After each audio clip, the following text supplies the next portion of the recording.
Body का exercise. अब exercise करना है बॉडी आपकी कब तक है? कब तक है आपकी बॉडी? जब तक आत्मा है, जब तक प्राण है, जब तक इस बॉडी में प्राण है। तो फिर प्राण है ना, तो उस प्राण का भी एक्सरसाइज होना चाहिए ना। प्राण का जो एक्सरसाइज होता है उसको हिंदी में बोलते हैं व्यायाम। एक्सरसाइज को हिंदी में क्या बोलते हैं? व्यायाम। प्राण का व्यायाम को प्राणायाम कहते हैं। प्राणायाम आप करने जा रहे हैं, तो बताइए महत्व किसका है, बॉडी का कि प्राण का? शरीर का कि प्राण का? ज्यादा महत्व किसका है? ज्यादा महत्व किसका है? प्राण का। अगर प्राण निकल गया तो फिर वो शरीर का क्या करेगा? जलाने के सिवाय और कोई काम नहीं आएगा। तो बॉडी, शरीर कब तक काम करेगा? जब तक उसके अंदर प्राण रहेगा। और प्राण के लिए हम लोग कभी कुछ सोचते ही नहीं है। सबसे बड़ा चीज तो प्राण ही है।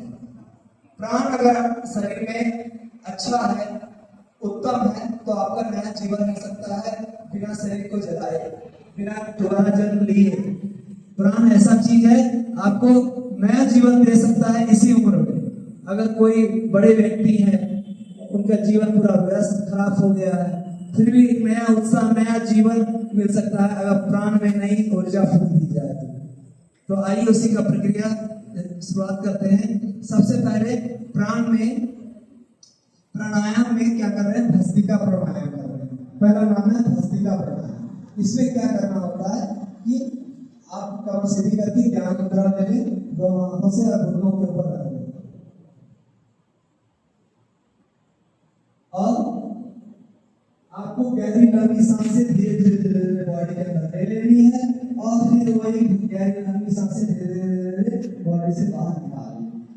इसी को कहते हैं प्राणायाम, प्राण का व्यायाम।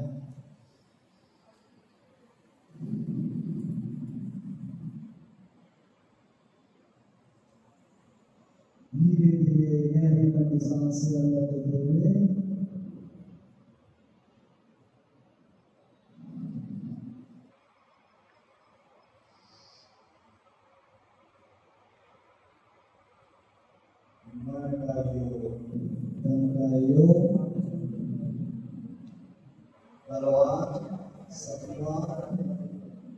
बनाता है। ये प्रक्रिया निरंतर रही चलेगी। गहरी सांस लेते रहेंगे, नॉन स्टॉप, रुकना नहीं है। और जितनी ये धीमी आप कर सकें इसको, चाहे वो 1 मिनट में 2 साइकिल हो, 3 साइकिल हो, 4 हो, इसे मतलब नहीं है।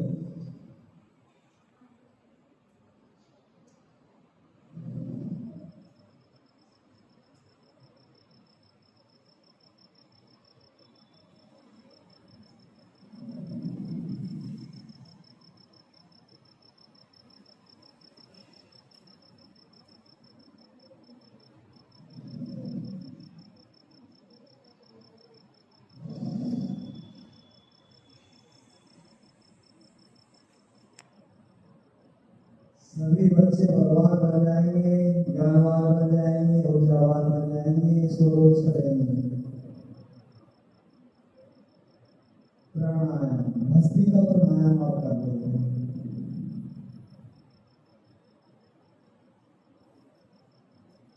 दूसरा, अब वैसे विद्यार्थी हाथ उठाएंगे, सांस में से सांस जब आप ले रहे थे तो पेट फूल रहा, हाथ उठाएंगे। जब सांस ले रहे थे तो पेट पीछे नहीं देखेंगे, पीछे कोई नहीं देखेंगे। चलिए वैसे विद्यार्थी हाथ उठाइए, जब सांस ले रहे थे तो पेट पिचक रहा था। चलिए आगे चलिए। जब सांस लेते हैं तो सांस अंदर कहाँ जाता है? पेट में। कहाँ जाता है? पेट में। जब सांस लेते हैं तो सांस जो है, हवा जो है फेफड़े में से नहीं जाता, पेट में नहीं जाता, पेट में तो अनाज जाता है, पानी जाता है ना, उसका स्थान अलग है। जब गेस्ट आते हैं तो गेस्टों में रहते हैं, जब भोजन कराना होता है तो डाइनिंग रूम में जाते हैं। उसी तरह से जो शरीर का अलग अलग विभाग बना हुआ है, क्या जब भोजन जाएगा तो पेट में जाएगा, पानी जाएगा तो पेट में जाएगा, और सांस जाएगी तो फेफड़े में जाएगी, तो फेफड़ा फूलेगा। जब सांस लेंगे तो फेफड़ा फूल जाएगा, और सांस जब छोड़ेंगे तो फेफड़ा क्लियर है? समझ में? तो अपने बॉडी का ध्यान रखिए। और